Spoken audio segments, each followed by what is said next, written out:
आप देख सकते हैं unit 10 research methods and materials in English. Okay, this is the name of our unit.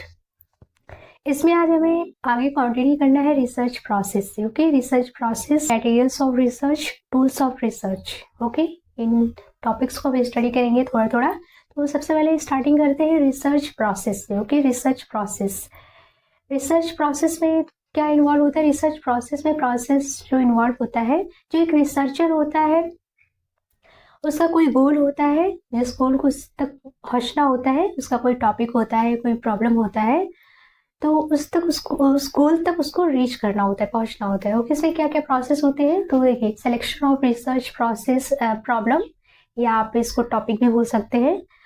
एक रिसर्चर होता है, उसका कोई रिसर्च प्रॉब्लम होता है, कोई टॉपिक होता है जिसको वो सेलेक्ट करता है। ओके, एंड ऑलवेज में कुछ चीज़ें हैं जैसे literature review, making hypothesis, preparing research design, sampling.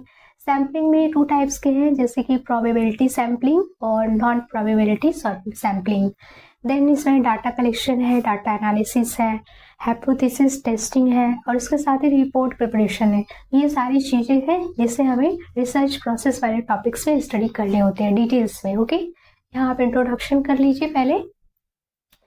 Then आता है next point, materials of research. Okay, इस यूनिट में रिसर्च वाला ये जो यूनिट है, ये आपने यूजीसी नेट पेपर 1 में भी आपने स्टडी किया होगा। ओके, तो ये आपके यूनिट 10 ऐड की गई है UGC net GRF English literature में भी। ओके, यहाँ पे भी स्टडी करना होता है, बट थोड़ा सा यहाँ पे डिफरेंस है क्योंकि यहाँ पे हम लिटरेचर पॉइंट ऑफ व्यू से पढ़ते हैं। Okay, so materials of research में यहाँ पे क्या क्या चीज़ें हैं? मैन्युस्क्रिप्ट हो गई, पेपर, इंक, एडिशंस, ये सभी रिसर्च के मटेरियल्स है। मैन्युस्क्रिप्ट क्या है? मैन्युस्क्रिप्ट काफ़ी ये बहुत ही इंपॉर्टेंट है, ये मटेरियल रिसर्च का।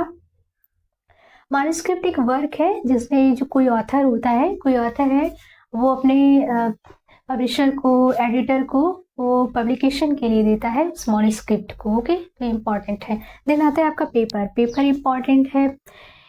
पेपर में जो टेक्स्ट दिया रहता है उसकी डेट से भी पता लगता है, उसकी ऑथेंटिसिटी पता लगती है, पेपर की ऑथेंटिसिटी क्या है। ओके, लाइक कि जो डेट दी है कि जो उसमें जो टेक्स्ट है वो उस डेट के बाद दिया है। ओके,